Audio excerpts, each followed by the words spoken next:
Welcome to Evidence Based, a new Harbinger psychology podcast. We're your hosts, Cassie and Kendall. On today's episode, we're talking about superhero therapy. We're joined by Dr. Janina Scarlet. Dr. Scarlet is the author of Superwomen. She's a licensed clinical psychologist, an award-winning author, and a full-time geek. A Ukrainian-born refugee, she survived Chernobyl radiation and persecution. Scarlet immigrated to the United States at the age of 12 with her family, and later, inspired by X-Men, developed superhero therapy to help patients with anxiety, depression, and post-traumatic stress disorder.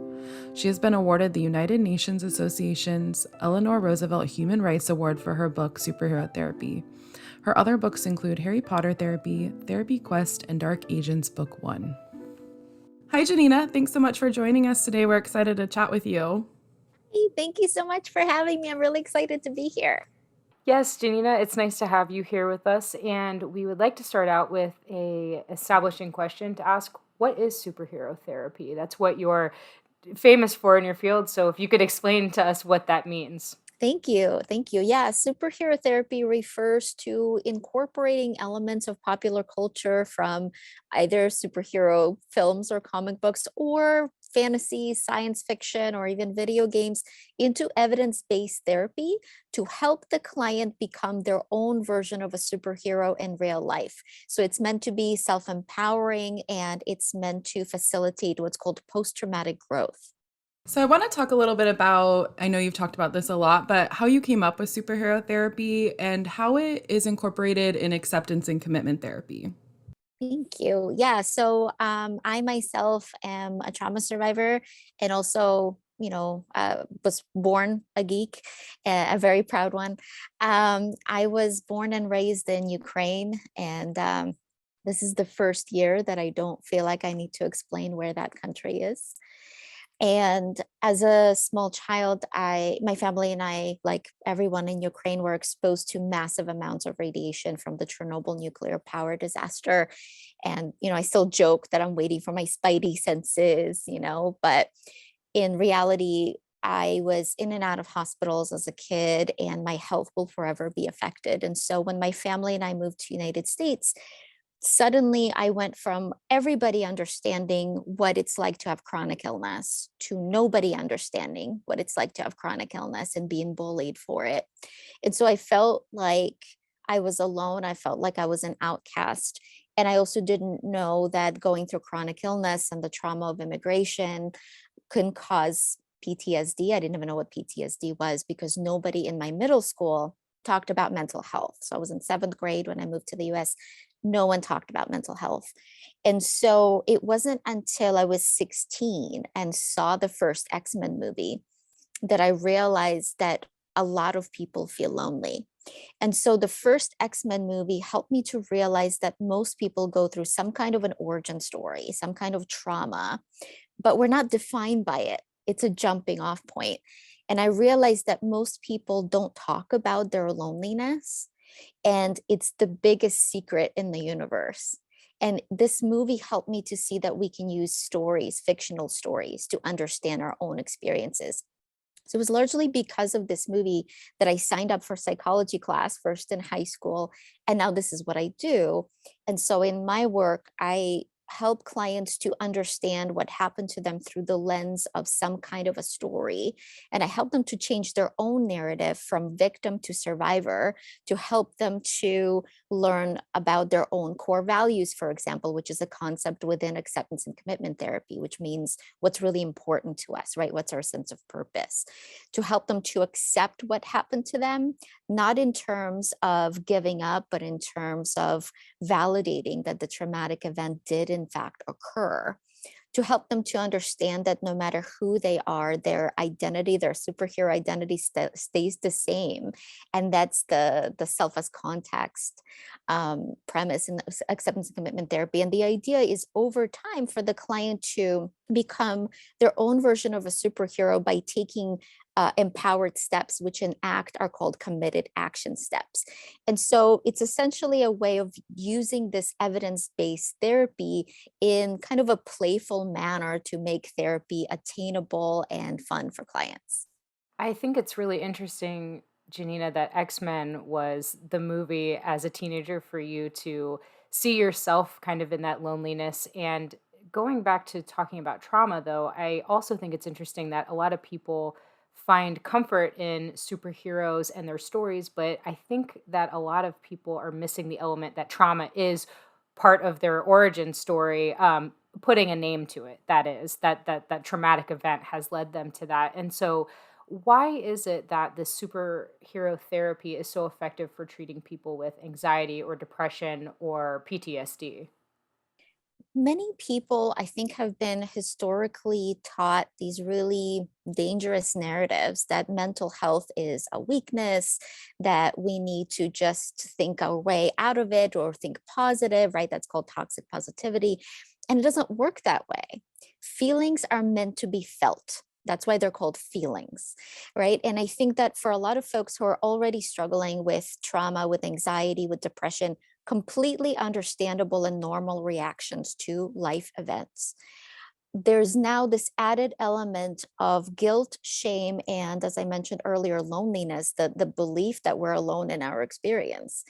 And so I think that the power of superhero therapy is the understanding that A, we're not alone, B, that there's absolutely no shame in going through what we're going through, and C, that our origin story is just that it's the jumping off point, but the rest of our journey is up to us. We get to make choices in how we respond to trauma. And I kind of wonder, just a follow up question to that. I feel like superheroes and these stories, especially with Marvel and DC, there's so many more, even more accessible than there were before. Like it was comic books, and now it's like every month there's a new Marvel movie. Are you noticing more people are, identifying with those characters and sort of finding themselves in them, if that makes sense? I am. I'm noticing that more and more people, even people who didn't necessarily grow up on superheroes or comic books, are relating to different kinds of characters, even if they're not hugely into superheroes. I think that superheroes have become kind of the modern myth, right? The modern mythology that people just know. Many people just know who Batman is, and many people know who Avengers are. And so I think that it's become this metaphor that people can use to explain their own experiences. So, for example, when I was working with active duty service members who just returned from the war, they would say things like, I felt like I was in a scene from The Walking Dead when I was walking through, the aftermath of what happened in combat. And it made sense, right? They used a metaphor. And even if I didn't watch The Walking Dead, I knew exactly what they were referring to. And so I think the pop culture, the way it is now, because it's written in such a real way, is giving people a language and a mirror to understand and to speak out about their experiences. That makes a lot of sense. And you mentioned working with active duty members. You work with a lot of young people, and your latest book with New Harbinger is for women. Could you give an example or two about how you would use superhero therapy in your practice? Absolutely. So in the first session, in addition to learning about the client's presenting problem, right, some of the issues that they're struggling with and what brings them in, I reserve the last about 10 or so minutes to learning about their interests and passions. So you might not be able to see it, but my office is pretty geeky. I have, Funkos of like DC and Marvel and the Addams family. And so I let people know, hey, I'm a geek. I love DC. I love Marvel. I love Harry Potter. I love Star Wars. And so I ask people, what are some of the things you're passionate about? Movies, TV shows, comic books, video games. So I try to make it a safe space for people to talk about what they're passionate about. And I take note of that. And over the next few sessions, we work on the client's origin story, helping the client to understand their own narrative. For example, if somebody comes in with a history of sexual assault, we'll together put together a narrative that this person has right now. For example, they might say, I am weak, I am broken, it's my fault that this happened. So that's kind of the victim narrative that they might be coming in with, believing that it was somehow their fault. And then we'll look at some of their favorite heroes. For example, a lot of survivors that I work with really look up to Jessica Jones, who's become this kind of Me Too icon. And for people who are not familiar, Jessica Jones is a Marvel superhero who had experienced sexual assault. And she's physically very, very strong. But the person who assaulted her used his power of manipulation and mental influence. And so I would ask my clients if the particular hero they look up to, if they deserved what happened to them, if they were weak, if they were quote unquote broken. And of course, the clients would say, no, absolutely not. You know, this hero that I look up to, like Jessica, is the most powerful person that they can think of.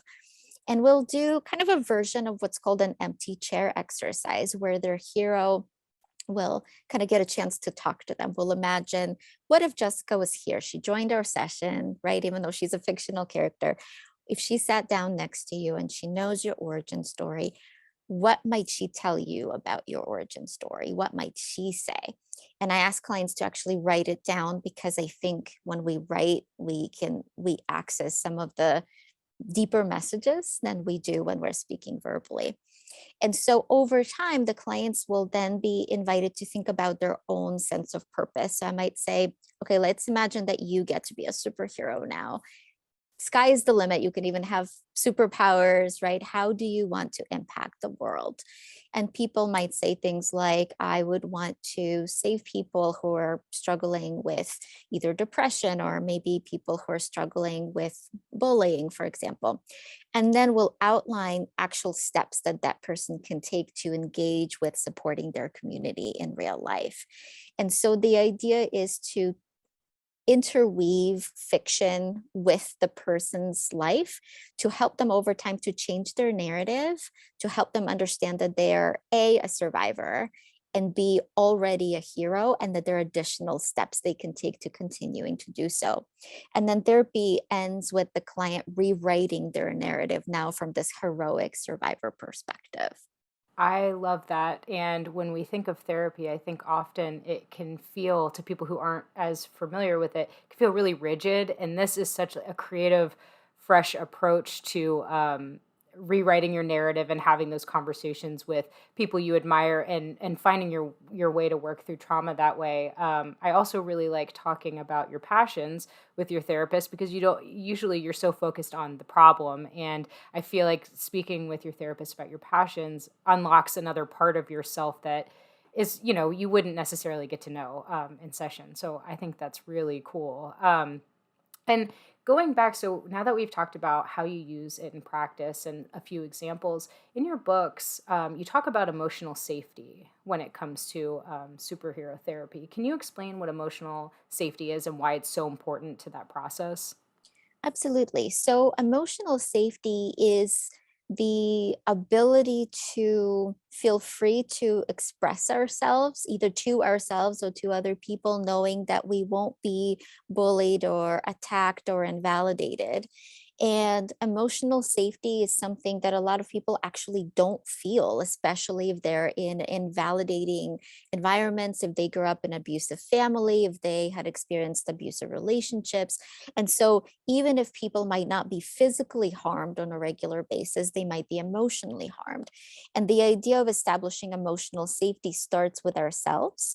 So, it's the permission for ourselves to feel whatever emotions are coming up, to give ourselves the kind of loving, supportive validation we would give to, let's say, a dear friend, or a beloved family member, or even a pet. And practicing extending this kind of compassion and kindness to ourselves, so that we have uh, the courage and the willingness and essentially the safety to acknowledge to ourselves, I'm feeling hurt, I'm feeling vulnerable, I'm feeling scared.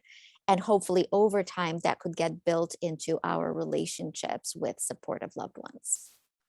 And just to follow up on that, Janina, when you're talking about working through trauma, do you find that emotional safety is really important because of how hard someone can be on themselves for their experience, or is that part of it? 100%, right? There's several elements here. First of all, as you said, people are very hard on themselves, right? They're already going through trauma, a very understandable reaction given what happened to them. And then there's the self criticism that comes up, which is often um, sort of a a retelling of somebody else's narrative, right? Like a reflection of how somebody else might have treated them. But then there's also this element that we often don't talk about, which is called an emotional flashback. And so a lot of people might know what a cognitive flashback is, which is when we're thinking about a particular trauma, right? Let's say if somebody got hit by a car, they might be remembering what it looked like to see that car coming at them. So that's more of a cognitive flashback. Emotional flashback is when we feel it in the body. We might not even be thinking about it, right? So an example of an emotional flashback might happen when, let's say, somebody is at a football game and everybody's cheering, and that person might go into freeze mode, right? So their body might tense up and their heart might pound and they might be unable to speak, and they might not even know why they're feeling this way. And sometimes it will turn out that maybe their previous partner or their family member used to maybe suddenly jump up or shout, before hitting that person. And so another element of emotional safety is noticing when we feel unsafe in the body, when that emotional flashback is happening, and self-soothing, whether it's by giving ourselves a gentle self-hug, such as placing hands on our heart, slowing down our breath, maybe speaking to ourselves in a kind manner so that we can find that soothing in that moment when we feel unsafe. I have kind of a follow up about that too. I'm wondering your thoughts on sort of collective trauma and the piling on of trauma and having those emotional flashbacks for something that maybe didn't happen to you but has happened. I mean, I'm talking mass shootings, I'm talking COVID, I'm talking all of it. So I wonder your thoughts on the collective trauma and maybe you sort of mentioned the self-soothing technique. Like what can we do when we're experiencing collective trauma that maybe didn't start with us? First of all, thank you so much for asking that question. What a necessary question. What we know from neuroscience and genetic studies is that trauma is passed down from generation to generation, but so is healing, right? When somebody had been through severe trauma, like for example, I'm the grandchild of 4 Holocaust survivors. All 4 of my grandparents were in the Holocaust. All of their families didn't make it, with the exception of 2 family members on my grandpa's side. And so I have inherited all of those genes. And what we know is that people are predisposed to trauma reactions through their DNA when they're offspring of trauma survivors. When things happen, such as the ones you mentioned, whether we're talking about mass shootings, whether we're talking about COVID, or whether we're talking about some of the recent events that have occurred, what a lot of us might experience is this flood of either a freeze response or an anger response or frustration, and we might even feel it in certain areas of the body, and that's trauma. Many individuals, especially individuals that were assigned sex of a female at birth, might experience pain or even discomfort in their lower stomach region when these situations occur. And this is us holding on and carrying trauma from generations to generations. And so I think when that happens, a part of that self-soothing that we're talking about is recognizing and naming it. This is my trauma reaction. Where do I feel it in my body? Can I breathe into this body? And also noticing that our anger, our reaction is pushing us to find our voice, to speak up for what we believe in whichever way that looks like for us. And so I think emotional safety is very much about validation in this case, and then also allowing ourselves the time that we need to grieve, to heal, and then to take action. Definitely. I think that's so important to take that minute for yourself instead of your immediate reaction because I think that can like you can glaze right over that and just move into anger and you haven't even fully processed, the moment or the experience. I also wanted to ask you about were you going to say something? Sorry, I was just going to say I have a motto when things like that happen, and I share it with my clients. And my motto when things like this occur are today we grieve, tomorrow we fight. And the idea behind it is that we really do need a day or maybe a few days or maybe a week to grieve, to make sense of it. before we're ready to figure out what actions we want to take. I love that, and I need it on a shirt like immediately. So in your book, you also talk about burnout, which I think is even more relevant and widespread than when your book came out, potentially. So what is burnout? How can we recognize the signs of burnout, and how can we start to heal from burnout? It feels like a very big, like overwhelming thing to try to like tackle or overcome. 100%. So, if anyone has ever owned a cell phone, you might be used to looking at your phone's battery amount, right? And so, when we get that red notification, right, and the pop up message, your phone is at 5%, right? We know we need to plug it in. We know we need to recharge that battery. Well, burnout refers to either physical or emotional or cognitive or all of the above exhaustion, depletion of our resources. And this can happen with physical labor, but it can also happen with a lot of the emotional trauma that we're carrying. And just like on your phone, if you're watching lots of videos and running lots of apps, your battery will deplete sooner. So as we're going through this collective trauma experience, as we're, overwhelmed by the constant news and new experiences, it makes sense that our internal battery will deplete sooner. So what it means is that we need to be regularly checking in. I actually encourage my clients every hour to ask themselves, from 0 to 100, what's my internal battery level? And when we're below 40, we need to quote unquote plug ourselves in. Don't wait till you're at 5%, right? So it might mean taking time away from all electronics, right? Especially like maybe news. It might mean eating. It might mean going for a walk or taking a nap or watching our favorite TV show. And I think it's something that we need to be especially aware of now. A couple of years ago, the World Health Organization officially recognized burnout as a medical concern. So, this is something that world leaders are taking very seriously. And it has gotten so serious that people in Japan even have a term for burnout, and that term is karoshi, which actually means death by burnout. This term was invented because people were dying from premature heart attacks and strokes in their early 40s from overwork. And so a lot of companies in Japan and now in other countries have set a limit as to how many hours people are allowed to work to prevent this from happening.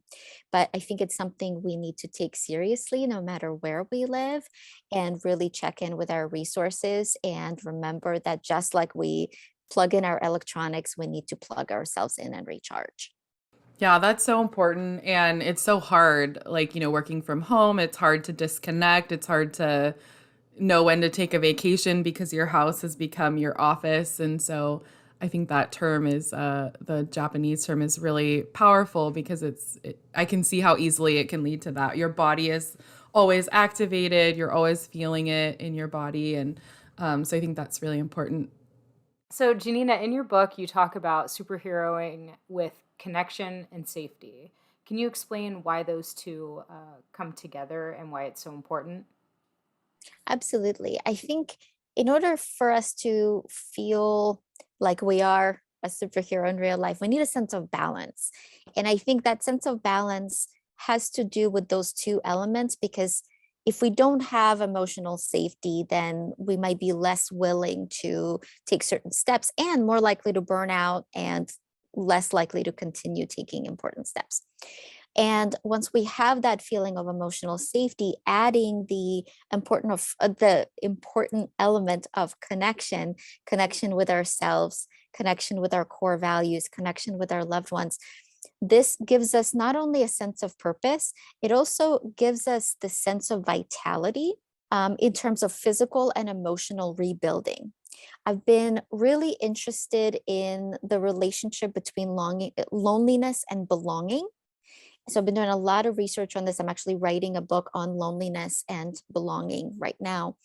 And what I'm finding is that loneliness completely destroys our immune system, our heart system. It actually puts us at a high risk for heart disease. and high risk of developing certain illnesses and different kinds of mental health illnesses as well. But a sense of belonging and sense of connection appears to build up our immune system, so much so that when people have a stronger sense of connection, they're less likely to get things like the common cold, for example, less likely to get sick, are likely to recover from illnesses like cancer faster.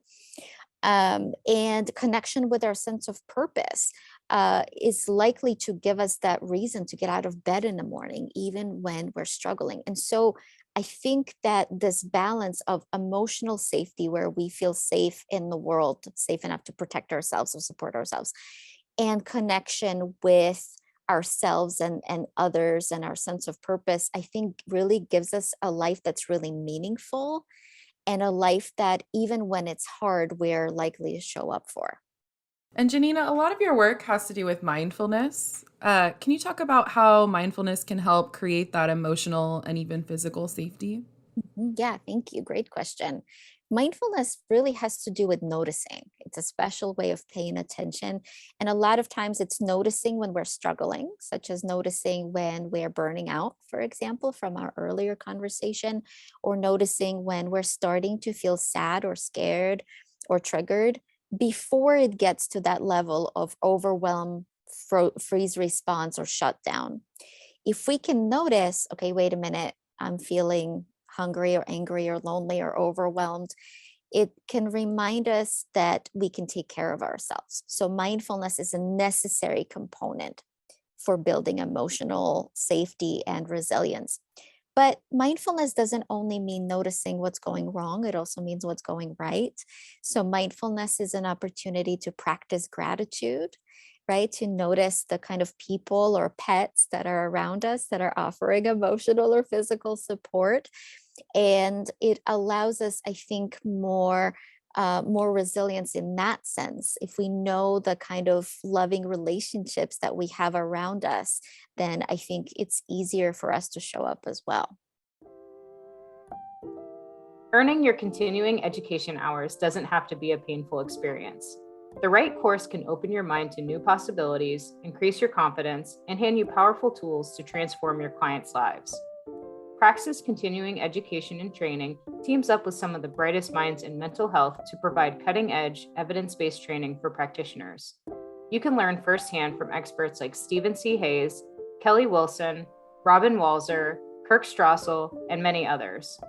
Find your next training at praxiscet.com. That's praxiscet.com.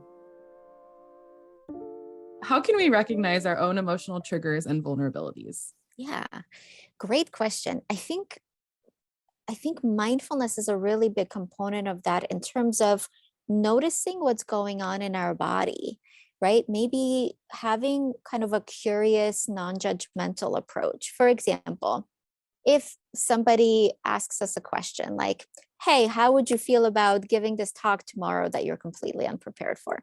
Right? We might notice this flush of maybe heat in our body, maybe like our heart will pound, maybe we'll notice like this tightness in our chest or stomach, and maybe a very like defensive kind of a response.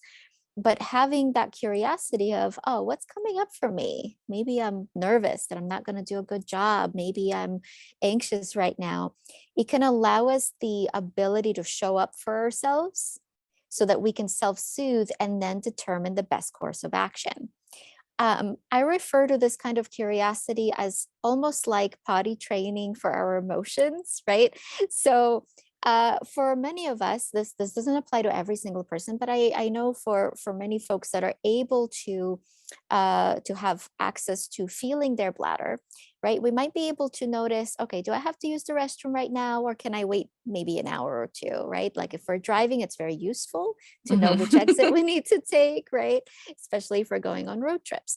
We can do the same thing with hunger, right? Although some of us are disconnected from that feeling. We can notice, do I need to eat right now? Am I like ravenous? Or is it kind of like, I could eat? Or is it more like, no, I can go hours and I'm okay? But we can do the same thing with anxiety. We can do the same thing with a number of other emotions.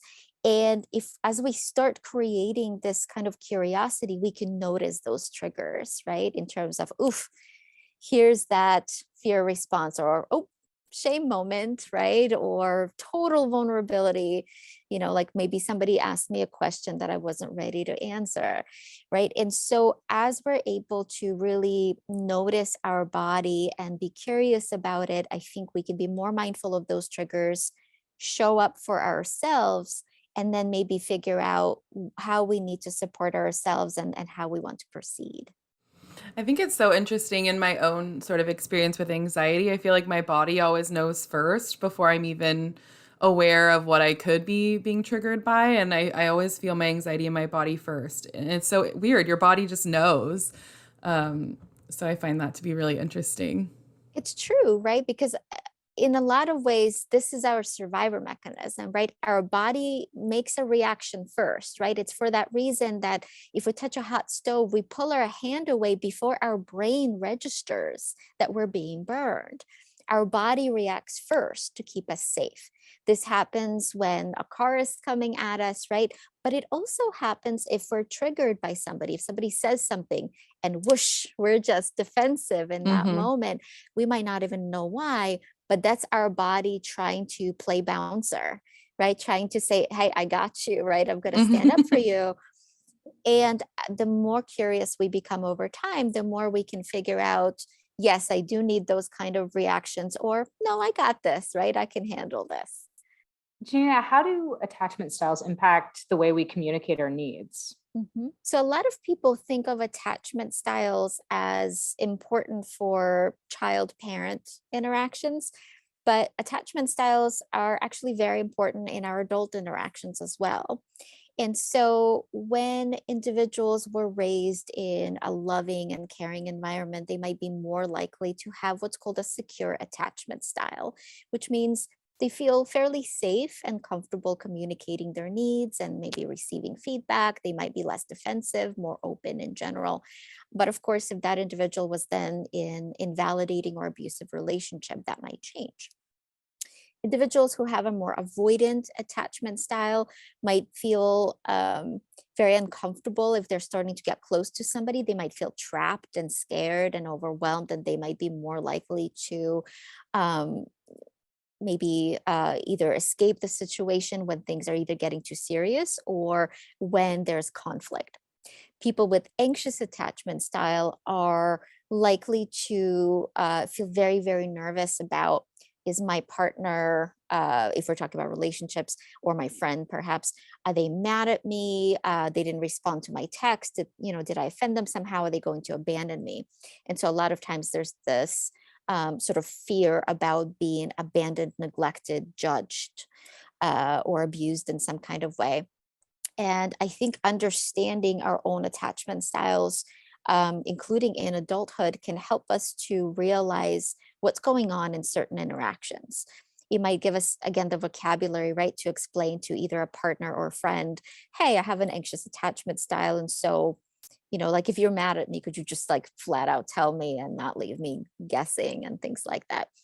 I think for people who might be less aware of that, they might think that they've done something wrong if they have that anxious attachment styles, and the other individual might not know what's happening and might not provide the most reassuring, validating response, leading to unnecessary conflicts. So I think the more we understand our attachment styles, the more we can advocate for our needs and hopefully get those needs met in any kind of a relationship, again, either romantic relationship or a friendship. I really like the idea of being transparent with people in your life about your attachment style to say like, hey, this is, the way I operate and these things make me anxious or uncomfortable and kind of giving someone the tools to know that and how to interact with you is really helpful. Of course, going a step further though, you need to know your attachment style in order to Yes. communicate it. And then in the same line of thought, what is dependency shaming and why is it toxic? I figured it would tie into this. Absolutely. Yeah. Thank you. I think that, especially in the West, there's this idea that everybody should be independent. And the thought is that independent means you should never need other people. And so dependency shaming refers to people saying you're quote unquote too needy or too clingy. And when somebody might be reaching out to their friends or their partner for emotional support, we're wired for connection and belonging. We experience not only emotional, but also physical pain when we feel disconnected and lonely. And so I think when somebody's going through a hard time and they're reaching out for support, and the other person is not only not supportive, but then is also shaming them and saying you should be more independent, that's likely to make that individual who reached out feel ashamed of themselves. It's likely to make them shut down, and in some critical cases, might make them consider suicide because they're feeling so alone in their experience. We know that when people feel supported and validated, truly seen, right, heard, and understood, very often that's enough to get them out of crisis, to get them to feel emotionally and also physically better. And I think that the idea that people, quote unquote, should be able to figure things out on their own is not only outdated, it's also dangerous. And I am all about promoting independence in terms of, knowing that you can take steps on your own. But I think as a mental health professional that it is vital that we as human beings know the importance of interconnectedness and social support. I think it's really interesting when you talk about how we view dependency. You hear a lot about families in other countries and other places that have their kids live with them till older ages. And here we view that as such a critical, or through a critical lens, or negativity, when it means something completely different. We've just kind of put a different spin on it as well. You saw a lot of people moving home during COVID, and that made them feel good to be around people. And still there was a narrative around people moving home to be with their families and parents. And I just think it's really interesting to see the dependency shaming kind of on a large scale. Absolutely, absolutely. And I'm hoping more and more people can understand that there's absolutely nothing wrong with needing other people. We're meant for creating supportive environments. The US Surgeon General, Dr. Vivek Murthy, wrote a book called Together. And this book is all about the importance of interconnectedness and belonging, and how toxic and dangerous loneliness is. And it was one of the sources that inspired me to do my work on loneliness and belonging. And I'm hoping to really reverse this Western narrative that we're meant to be completely independent, because we're not. That's not how we're wired. Well, and it doesn't make you stronger for not needing people. I think it's stronger to admit when you do need people. So I think that's just a really interesting concept that has become synonymous with the Western thing. Like, you're independent, you don't need anybody, but we all do. Exactly. And that narrative that you mentioned, that, like, quote unquote, you don't need anybody, or that it's weakness to ask for help, it's killing people, Hmm. especially men, at alarmingly high rates, because people think it's weakness to ask for help. It's not. It is the strongest thing, the most courageous thing that you can do. Absolutely. And I think, going along with this conversation, this can make people feel a lot of shame. So I think this is a natural segue into talking about self compassion. And in your book, you mentioned using it as a shield, which is a really great metaphor. Can you talk about what that means and how we might do that? Yeah, absolutely. So self-compassion work comes largely from Kristen Neff's work. She's kind of the pioneer of self-compassion in the West. Self-compassion has to do with giving ourselves the kind of kindness and love and support that we would give to maybe a child, a family member, or to a pet, especially when we're going through a hard time. So it's a direct response to our own suffering. And it has three elements. And the first element is mindfulness, right? Noticing that we're suffering. The second element is common humanity. So knowing that we're not alone in our experiences, that people all over the world are going through the same thing. And the third element is self kindness. So giving ourselves physical or emotional comfort in the same way that we would give to a loved one. So, the examples of physical comfort might be wrapping ourselves in a blanket, cuddling a pillow, right? So, basically, self hugs, maybe drinking a hot cup of tea, because warming ourselves, whether with the blanket or tea, actually allows our bodies to release this chemical called oxytocin, which is a soothing hormone. Or talking to ourselves in a kind way, such as, I know, honey, I know this is hard. I see you. I got you. We'll get through this together. Um, and some people who are hearing it for the first time might think it's, kind of quote unquote cheesy, but it's not. Again, we're meant to receive this kind of support from one another. Giving it to other people makes us feel good. Receiving it from other people makes us feel good. And receiving it from ourselves is also really important. And so the reason why I call it a shield is because I think it creates this kind of a shield against some of the blows that life can bring us sometimes, and can also really increase that emotional safety element that we talked about. And now that we've talked about self compassion and kind of using that as a defense or our shield, can you talk about self purpose and how we define that? What a few categories that may be in line with that thought? Mhm. So, self purpose or sense of purpose is essentially, what is our meaning? What kind of a gift do we want to give to this world, right, in our lifetime? And for many people, they might be living their life according to maybe their family's guidance, which is not necessarily a bad thing, but for that person, it might not be their sense of purpose. So somebody might go into some kind of a financially lucrative career, but it might not be something they're passionate about. Maybe they're passionate about art, right? And maybe they're not working as an artist for whatever reason. Maybe they're family members or other people have told them that that's not something, a career that they're going to make money in, so they should go and become somebody else, let's say a lawyer or doctor, somebody else. And for this person, they might be disconnected from their sense of purpose if they're not going after what's really important to them. So sense of purpose gives us vitality, it gives our life meaning, and a way that we can get to it is by asking ourselves, if there could be a movie made about me, let's say 10, 15 years from now, what would I want this movie to be about? How would I want to influence my community? What kind of gifts do I want to give to other people? Or how do I want to be remembered when I'm no longer here? And the idea is for individuals to start taking steps in this direction now, so that hopefully at the end of their life, they have few to no regrets about how they've lived their life. And hopefully they've lived their life in the most meaningful and passionate way. So earlier in the conversation, when you first talked about the concept of superhero therapy, and you had the example with Jessica Jones. Um, so I love that because you're sort of taking the person's experience out of themselves and putting it onto someone they admire and respect. What are ways that people can embody their favorite superhero? Yeah, I love that you asked that. Thank you. And so I've had clients, for example, start nonprofits to support people who've been through similar experiences. Some people have become peer counselors to support other people in the same experience.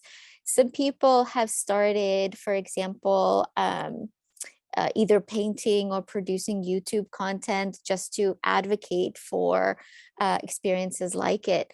And I think the best thing for me as a therapist is being able to see somebody regain their voice, get in touch with their creativity, right? Get in touch with what really moves them, and take a stand for that. And so one of the examples I can tell you about is, I was working with a young lady who was a high school student who was severely bullied and struggled with depression and anxiety. And after her connection with her superhero that she really looked up to, she made a speech in one of her classes about mental health.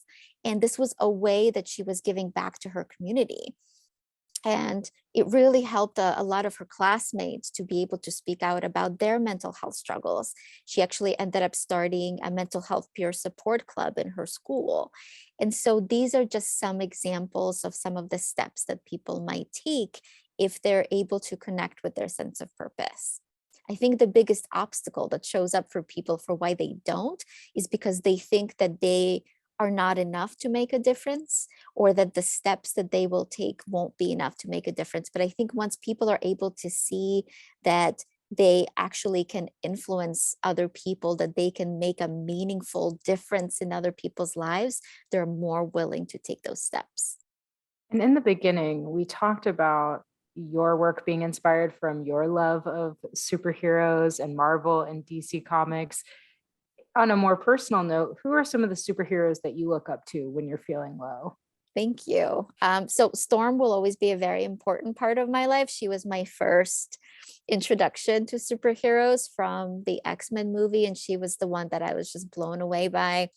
And then the Scarlet Witch, not because of my last name, I promise, but just because over the pandemic, watching WandaVision really moved me. And then rewatching it this year after the war in Ukraine started helped me to make sense of things, like seeing her experience as an immigrant, as somebody that came from a war affected country, as somebody who lost loved ones in a senseless war, as somebody who was going through so much trauma that she just shut down.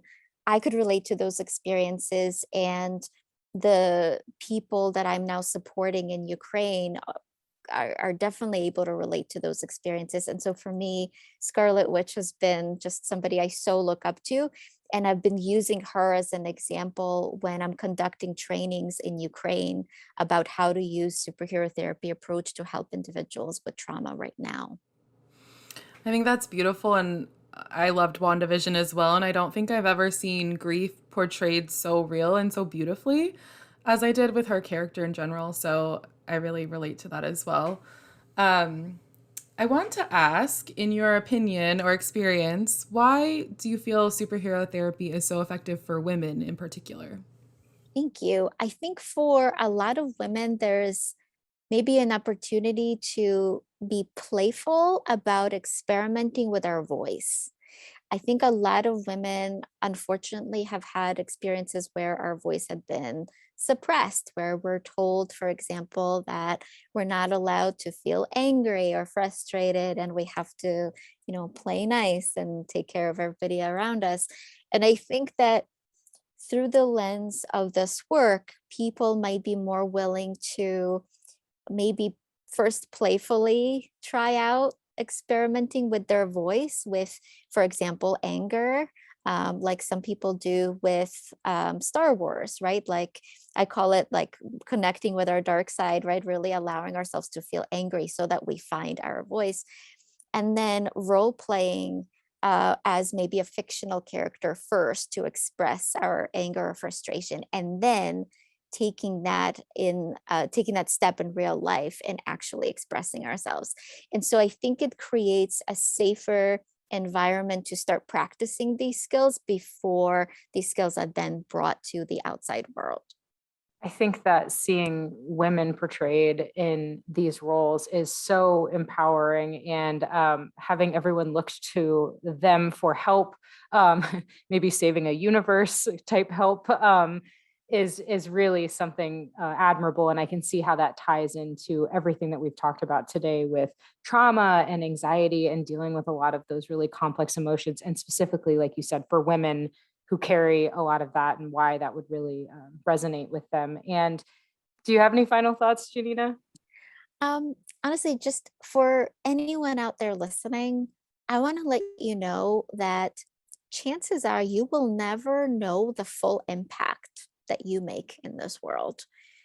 There are probably people who are alive today because of you, and they might never think to call you and thank you and tell you that.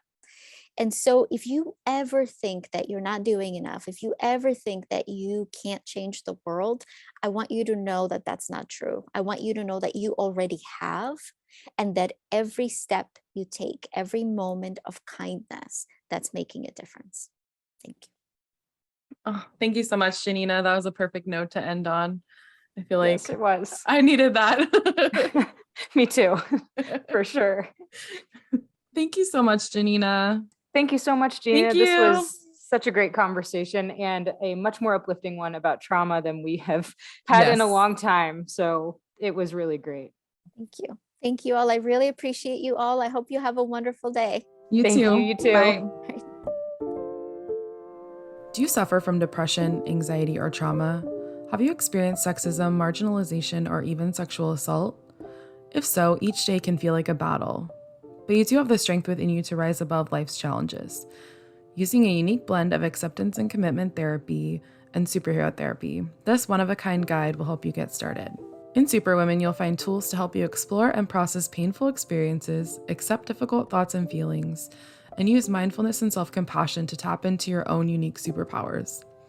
Alongside 7 other heroic women, you'll learn how to rewrite your origin story and find compassionate tips and strategies to help you define your own heroic purpose. So if you're ready to rise from the ashes and join the leagues of superwomen everywhere, read this book. You may discover powers you never even knew you had. Visit our website at www.newharbinger.com and use coupon code podcast25 to receive 25% off your entire order. New Harbinger Publications is an independent, employee-owned publisher of books on psychology, health, spirituality, and personal growth. For nearly 50 years, our evidence-based self-help books and pioneering workbooks have helped readers make positive changes to improve mental health and well-being. Founded by psychologists Matthew McKay and Patrick Fanning, New Harbinger is proud to be an employee-owned company. Our books reflect our core values of integrity, sustainability, compassion, and trust. Written by leaders in the field and recommended by therapists worldwide, New Harbinger books are practical, accessible, and provide real tools for real change. Join the New Harbinger Clinicians Club, a free membership club exclusively for mental health professionals. Sign up today and you'll receive a special welcome gift, 35% off all professional books, free client resources, free ebooks throughout the year, access to private sales, a subscription to our Quick Tips for Therapists email program, and more. Visit newharbinger.com/clinicians-club for more information. If you enjoyed today's episode, we'd love if you rated, reviewed, and subscribed to the show, and we hope you might share it with anyone who might benefit from the content. This podcast is not a substitute for counseling with a licensed provider.